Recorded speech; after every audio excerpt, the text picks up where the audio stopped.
오늘은 추수감사주일입니다. 요한복음 11장 말씀을 통해서 주의 은혜를 나누고자 하는데요. 감사 가운데 제일 감사는 아마 죽다 살아난 것이 제일 감사한 거 아닐까 이런 생각을 합니다. 오늘 본문에 보면 나사로가 중병에 걸려서 죽었습니다. 그리고 장례를 치렀어요. 나흘이 지났는데 예수님께서 그의 무덤에 오셔서 그를 살려내시는 장면이 바로 요한복음 11장입니다. 놀라운 장면이에요. 죽은 자를 살려낸다는 것은 어떤 명의도 할 수 없는 신의 영역입니다. 예수님이 누구시간데 죽은 나사로를 살릴 수 있을까요? 성경에 보면 이 나사로 3남매는요, 예수님에게 무척 사랑받는 자들이었다라고 나옵니다. 이들 역시도 예수님을 지극정성으로 섬기고 따랐습니다. 무슨 일이 있을 때마다 예수님을 의지하였고 예수님만이 나를 도울 뿐 없다라는 것을 기억하는 그런 믿음으로 살았습니다. 그들의 믿음은 결코 헛되지 않았습니다. 나사로가 죽게 되었는데 바로 예수님 때문에 다시 살아나는 은혜를 입었다라는 것입니다. 이 나사로의 사건은요, 곧 우리들을 대표한다라고 생각합니다. 우리들 역시 주님이 사랑하는 하나님의 자녀라고 말씀하고 계십니다.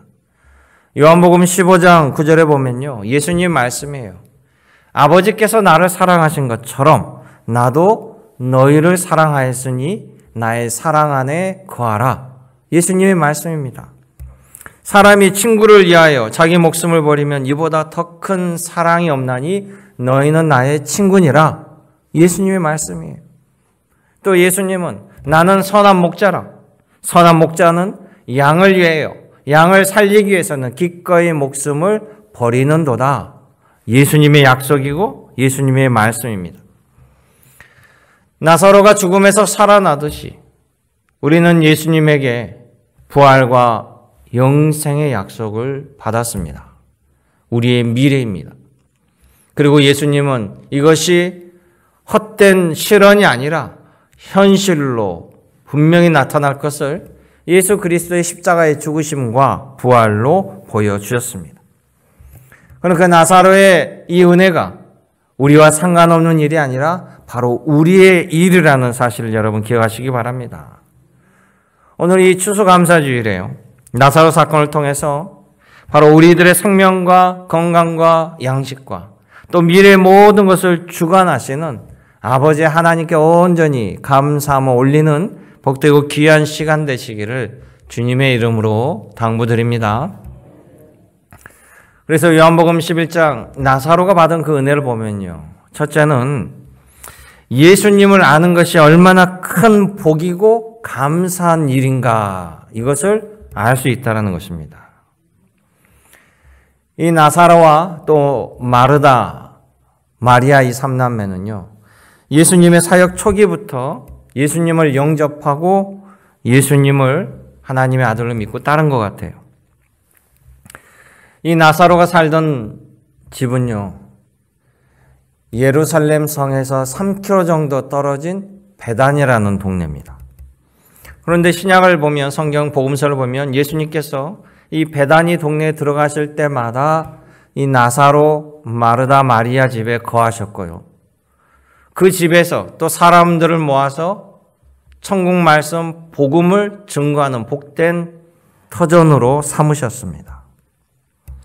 우리 누가복음 10장에 잘 알고 있는 것처럼 예수님께서 이 마르다, 나사로 집에 가서 무리들에게 말씀을 가르칠 때 마르다는 너무나 기뻐하며 음식을 준비하러 가고 맨 앞에는 마리아가 예수님의 말씀을 경청하는 그 장면, 바로 그 현장이 나사로 집이었어요. 예수님은 갈릴리로부터 시작해서 사마리아, 예루살렘, 예수님은 직접 발로 다니시며 복음을 전하시고 우리를 찾아오셨습니다. 심지어 집을 가셔서 그곳에 하나님의 말씀을 선포해 주셨습니다.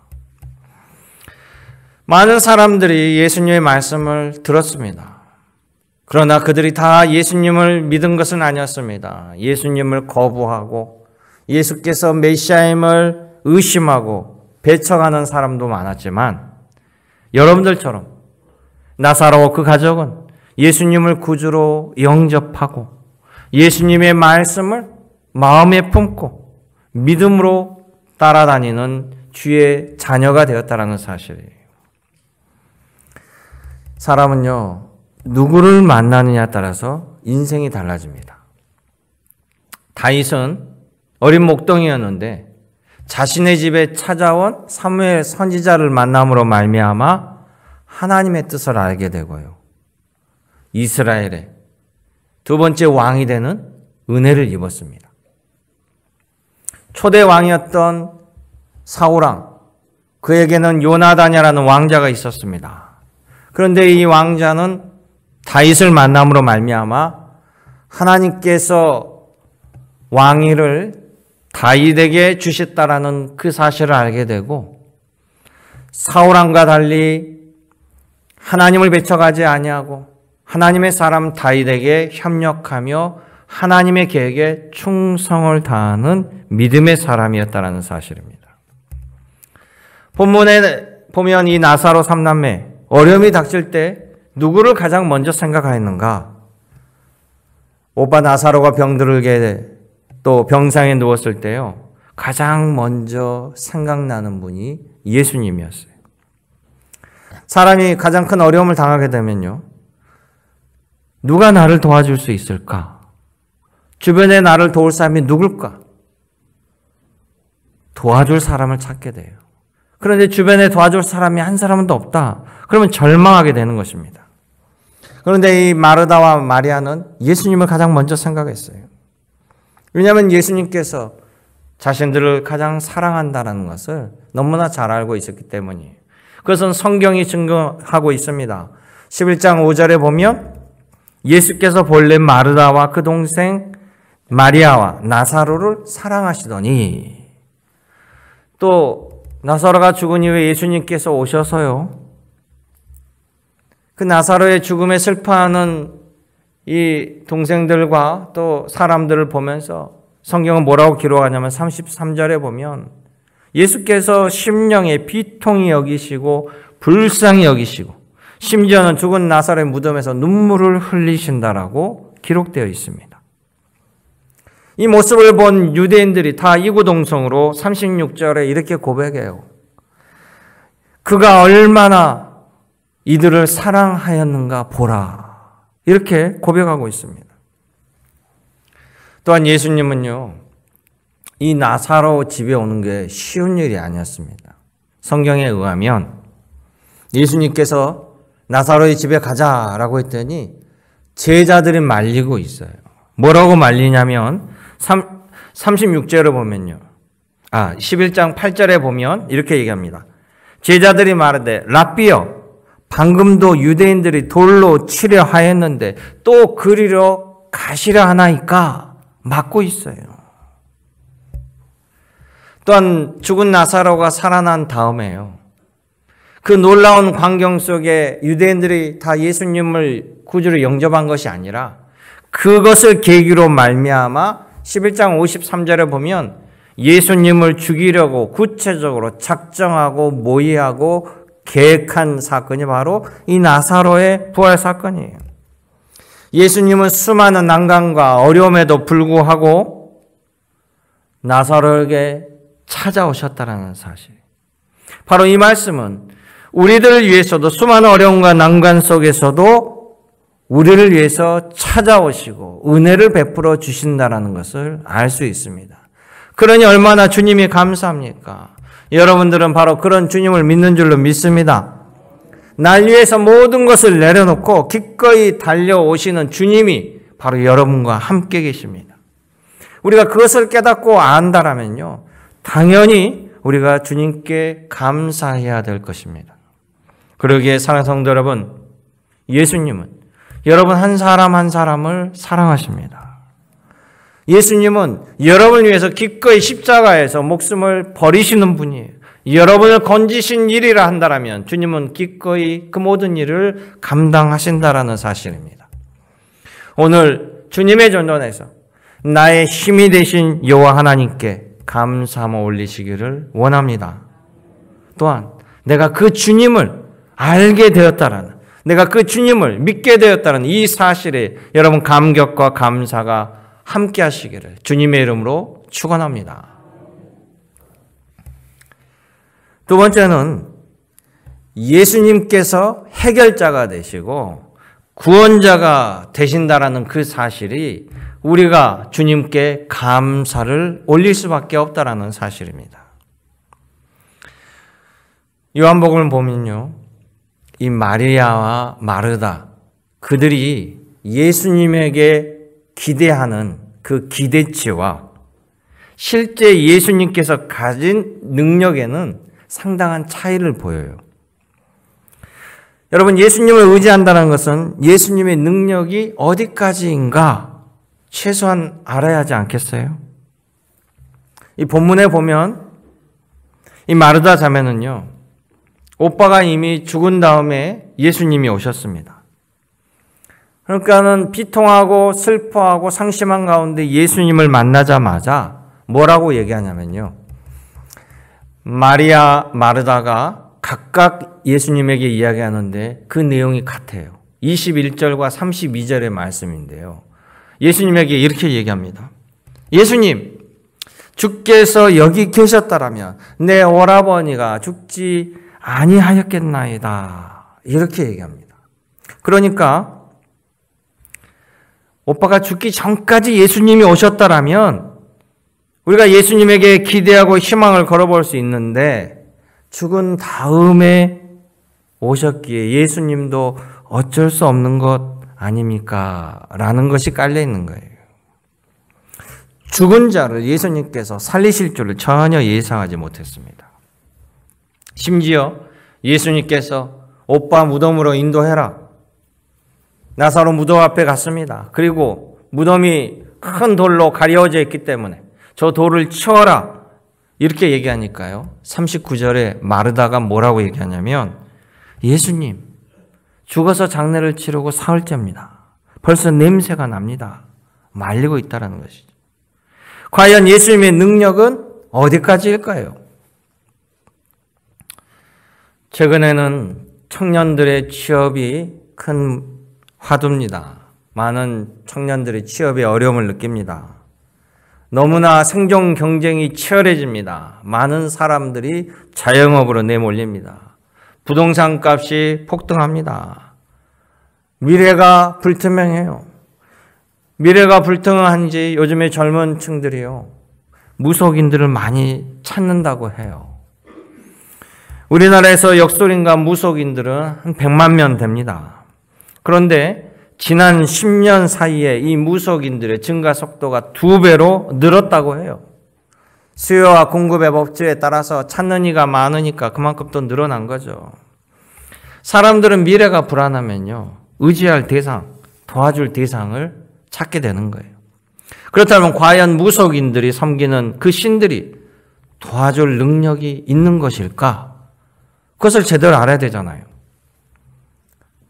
한 무속인이 인터뷰 기사에 나왔는데 이런 말을 하더라고요. 요즘 젊은 사람들은요, 옛날 사람들과 달리 관심사가 다릅니다. 요즘에 주로 물어보는 것은 대박나는 주식 종목이 뭡니까? 비트코인 투자처가 어디다 하면 잘 될까요? 이걸 많이 문의한다고 그래요. 아니, 점쟁이가 그렇게 대박나는 주식 종목을 하면 자기가 투자해가지고 대박나서 떵떵거리고 살고 점쟁이를 안 하지 뭐하러 무당하겠어요? 여러분, 탤런트 이순재 씨 아시죠? 국민 배우. 그분이 올해 88세인데요. 이 이순재 씨가 자신의 후배 탤런트가 신내림을 받고 무당이 된 사람이 있어요. 정호군이라는 탤런트인데요. 그 사람에게 가서 점을 보는 프로그램이 있더라고요. 그 신방에 가서 이순재 씨가 자기 사주를 가지고 점을 보는데, 무당이 된 이 탤런트 정옥은이 이렇게 얘기합니다. 선생님은 고독한 팔자입니다. 버는 사람 따로 있고 쓰는 사람 따로 있습니다. 그러면서 선생님, 요즘 손발이 차가워지는 것을 느끼지 않습니까? 제가 모신 신이 그러는데요. 빨간색 과일을 많이 드시면 몸에 온기가 돌 겁니다. 저도 하겠어요. 저도 TV를 보면서 이순재 씨가 아니 저 연세 지금도 3시간짜리 연극에 주연으로 출연합니다. 방송에도 많이 나와요. 저 정도로 열심히 할 정도면 그만큼 많이 돈이 들어가는 데가 있겠구나. 저도 추측을 해요. 무당이 그렇게 얘기합니다. 돈 버는 놈 따로 있고 쓰는 사람 따로 있다. 그러니까 이순재 씨가 제가 손주들의 대학까지는 학비를 댄다라고 약속을 했습니다. 근데 그 손주들이 다 지금 미국서 대학 다닙니다. 그러니까 많이 벌어야 돼요. 이렇게 얘기해요. 여러분 88세 연세 되시면 손발이 차가워지시죠? 예전보다 손발이 차가워집니다. 그런데 온기가 도는 빨간 과일은 뭐예요? 빨간색이니까 그런가요? 귀에 걸면 귀걸이, 코에 걸면 코걸이 같은 이야기를 하고 있는 거예요. 뜬구름 잡는 이야기합니다. 그런데 갈급한 사람이 들으면 절박한 상황에서 자신에게 유리하게 스스로 해석해서 스스로 인정해버리는 결과를 맞이한다는 거예요. 우리 교인들은 뭐 무당을 찾아가지 않으니까 전혀 무슨 말인지 모르시죠. 만약에 이 마르다가 요즘 현대 무속인을 찾아가서 저희 오빠가요. 젊은 나이에 병으로 죽었습니다. 어떻게 해야 됩니까?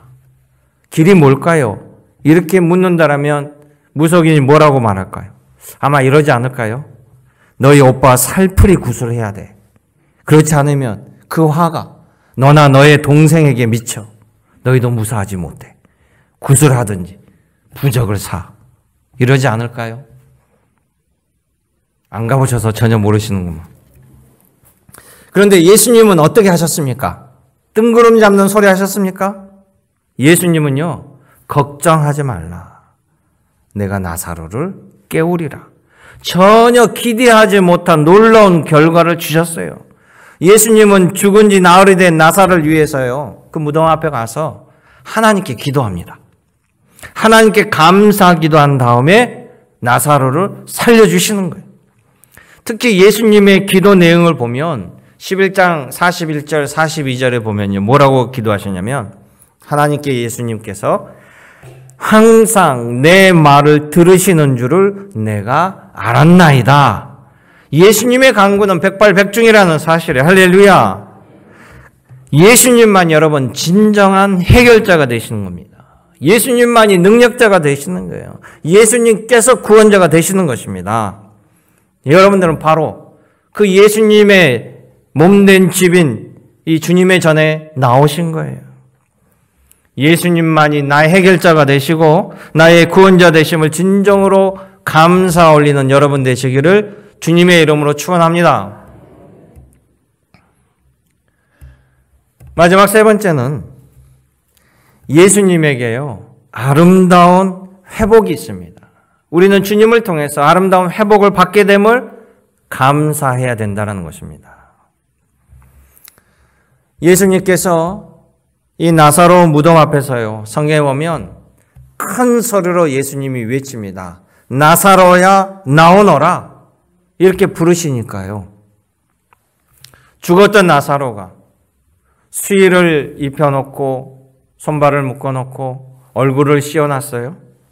그런데 예수님의 그 말에 나사로가 일어나서 낑낑거리며 나오는 겁니다. 그러자 예수님께서 44절에 보십시오. 주변 사람들에게 말씀합니다. 풀어놓아 다니게 하라. 풀어서 자유롭게 다니게 하라. 예수님의 말씀이에요. 얼마나 감동적인 말씀입니까? 이것은 뭐냐면 예수님께서 우리에게 주시고자 함은 자유함이라는 거예요. 하나님께서 세상을 창조하실 때 하나님께서 만드신 모든 것을 보시고 보시기 좋았더라라고 말씀하셨어요. 그것은 바로 우리의 영혼이 주님으로 인하여 자유함을 누리고 하나님께서 만들어주신 창조의 뜻에 따라 복 있는 삶을 살아가는 것이 하나님의 즐거움이라는 사실이에요. 그런데 우리가 죄에 억눌리고 악한 영의 종이 되고 묶이고 세상에 치이고 병마에 시달리게 되었습니다. 이것은 하나님께서 보시기에 좋은 상태가 아니죠.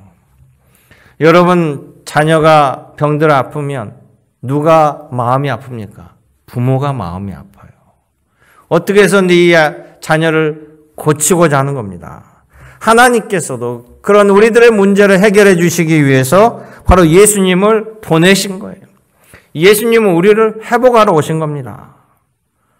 원래 하나님의 뜻에 맞게 죄의 종이 아닌 예수님께서 우리를 의의 자녀로 삼아주시고 수고하고 열심히 일한 모든 열매를 먹고 마실 수 있도록 하늘의 늦은 비와 이른 비를 적절한 때를 내려주시고 하나님의 사랑하는 자에게 평안한 잠을 주시고 하늘의 창고를 열어 쌓을 것이 없도록 부어주시는 분이 바로 우리 주님이시라는 사실이에요. 예수님께서 이 땅에 오신 메시아의 사명은 분명합니다. 누가복음 4장 18절에 말씀하시죠. 포로된 자에게는 자유를, 죄의 포로가 되고 병마의 포로가 되고 악한 모든 것의 포로가 된 자에게 자유함을, 눈먼 자에게 다시 보게 함을, 영안을 열어주시고 눌린 자에게 자유롭게 하고 주님의 은혜의 해를 전파하게 하려 하심이라. 할렐루야. 여러분, 이런 하나님께 온전한 감사를 올리시기를 주님의 이름으로 당부드립니다. 온전한 감사는 무엇일까요? 누가복음 17장에 보면요, 예수님을 만나서 삶이 회복된 사람이 나옵니다. 10명의 한센병자예요. 나병 환자입니다. 이 한센병에 걸리면요, 사람들은 그들과 함께하지 않습니다. 터부시해요. 격리당합니다. 또 성경시대에는 이 나병 환자를 죄의 결과라고 봤습니다. 2중 3중으로 고통을 겪고 사랑하는 가족과 함께 하지 못하고 잠을 자지도 못하고 함께 먹지도 못합니다. 감옥 같은 격리적인 삶을 살아가요. 어디에도 자유롭게 나다닐 수도 없습니다. 자유를 잃어버리는 거죠. 이들이 어떻게 예수님이 오심을 알았는지 예수님을 찾아갑니다. 그리고 예수님께 고쳐달라고 간구합니다. 그때 예수님은 그들의 그 지긋지긋한 질병에서 해방시켜 자유함을 주셨습니다. 원래 잘 살 수 있도록 회복시켜 주신 것이, 우리들이 잘 사는 것이 하나님의 기쁨이고 즐거움이라니까요. 예수님께서 이 회복의 일을 나병 환자에게 하신 거예요. 그러니 이런 기쁨과 영광과 자유함을 얻는 이들이 당연히 주님께 감사해야 되지 않겠습니까? 그런데 성경을 보면 이 10사람 중에요, 단 한 사람만 예수님께 와서 감사를 드립니다. 제가 말씀을 읽어드리면 누가복음 17장 15절인데, 그 중에 한 사람이 자기가 낳은 것을 보고 큰 소리로 하나님께 영광을 돌리며 돌아와 예수의 발 아래서 엎드려 감사하니 그는 사마리아 사람이라. 여러분, 감사는 당연히 첫째는 하나님께 드리는 거죠. 둘째는 이렇게 자신을 병을 고쳐주고 제사장에 보여서 깨끗함을 확증받으라고 말씀해 주신 예수님께 감사드리는 겁니다. 근데 이 말씀을 오늘의 현실의 삶에 비춰보면요, 첫째, 감사는 당연히 하나님께 하는 거고, 둘째는 하나님의 은혜를 받도록 인도하는 사람들에게도 감사한다라는 거예요. 그것이 바로 그분들이 부모가 될 수도 있고 목회자가 될 수도 있고 같은 교인이 될 수도 있습니다. 중간에 역할을 한 사람 무시하고 하나님께 감사하는 것, 그것도 옳지 않습니다. 그때 그 10사람이 예수님이 우리처럼 삼위일체 하나님이라고 알지도 못했습니다. 예수님을 통해서 10사람이 제사장의 가는 도중에 고침을 받았기 때문에, 또 제사장이 그 당시에는 확증을 해줘야만 완치로 선언돼서 가정으로 돌아올 수 있기 때문에 그들은 고침을 받고 제사장에 보여주면서 완치 판정을 받았을 때 당연히 하나님께 감사했겠죠. 그런데 9은 하나님께 감사했으니까 됐지라고 가버린 거예요. 그런데 한 사람은 예수님을 기억한 겁니다. 예수님에게 돌아가서 예수님께 감사한 거예요. 바로 이것이 여러분 온전한 감사가 된다라는 사실이에요. 예수님은 그 돌아온 사람에게 이야기합니다.